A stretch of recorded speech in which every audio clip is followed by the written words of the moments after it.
How's it going, guys? Part 2 of the YouTube channel. This is video number 2. We're going to be installing my CXRacing T61 turbo on my 7MGT.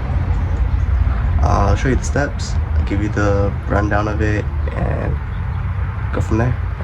So this is my other one that was on the CT26. So I did have a ready turbo was going out, leaking into the exhaust system oil. So I was rolling out pretty much a lot of smoke on there. Had a little bit of shaft play on both sides.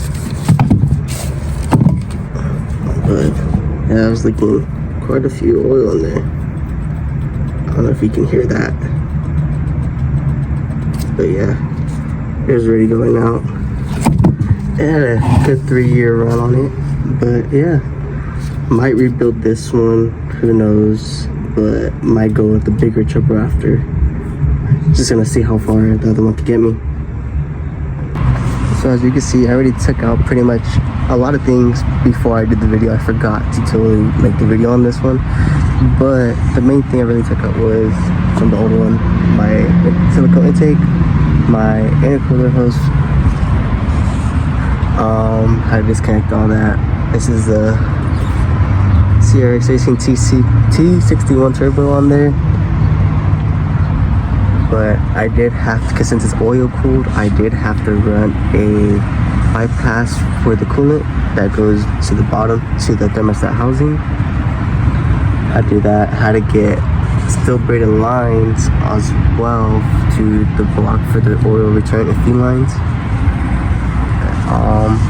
Had to take off some AC brackets right here since I am running no AC on the vehicle, on the car. So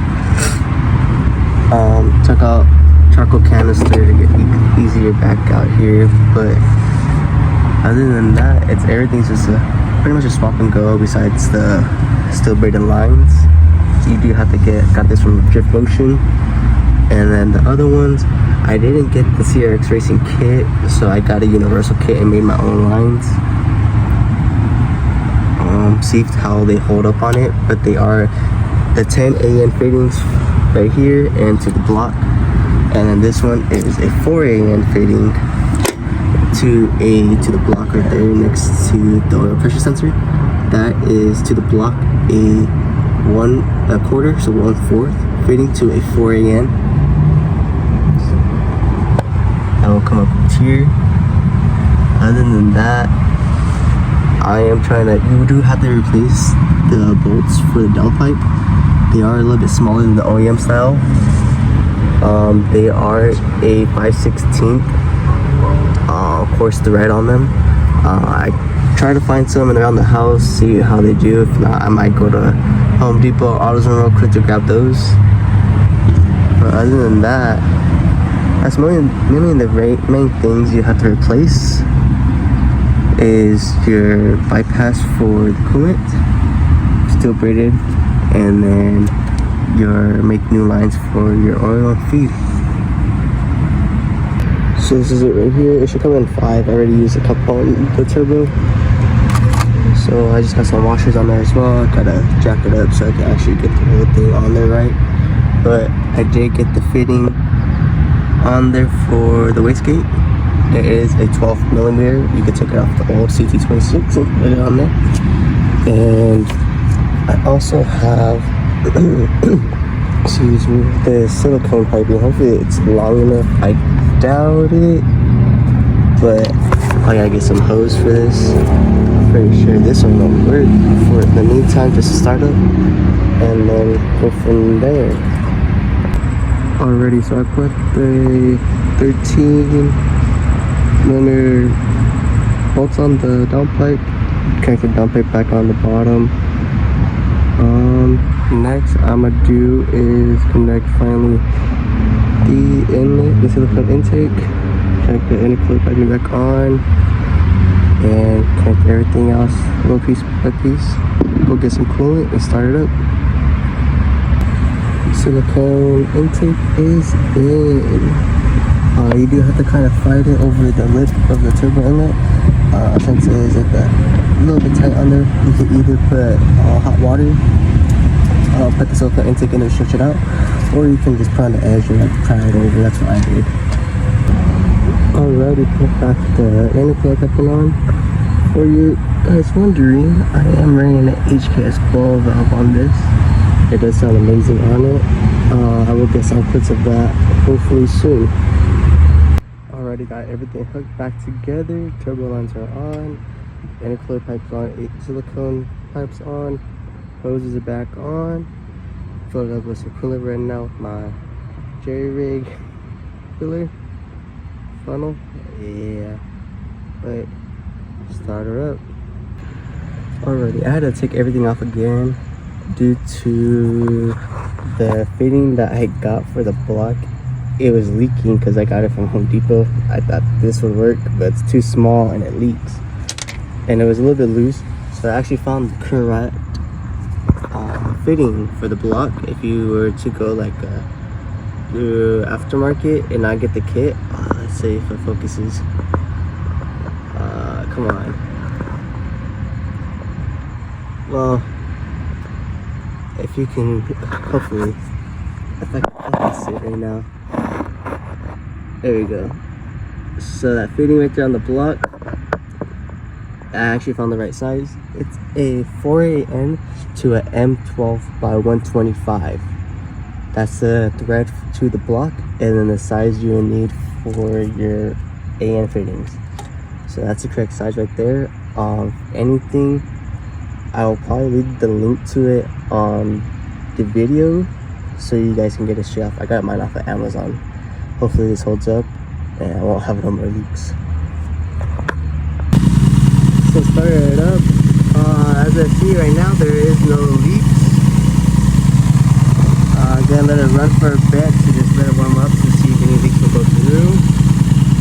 But yeah, car is back together running.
Alrighty, so that clears up pretty much the turbo install on that CXRacing T61 turbo. Other than that, it boosts really good. It has good response. Just got a little fix little things here and there on the Supra, of course, because it's 7M GT, the usuals. Other than that, the turbo, I gave it a good rating. Just gotta do some little stuff on it, that's all, but it's not pretty much major. Other than that, if you're looking for a good bolt onto the stock manifold for a turbo, I would recommend the T61. Other than that, I say that's it for this video. Hopefully you guys like it, enjoy it. I'll be making more soon. I just gotta, cut the time for it and all. But other than that, hope you guys enjoy. Please like, subscribe, all that. Other than that, catch you guys later.